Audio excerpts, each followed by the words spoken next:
I just thought I'd share this interesting fix that somebody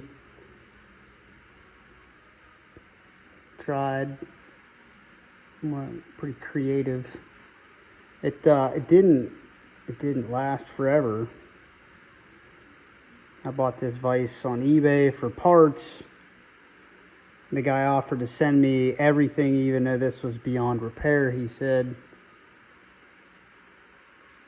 And I said, sure.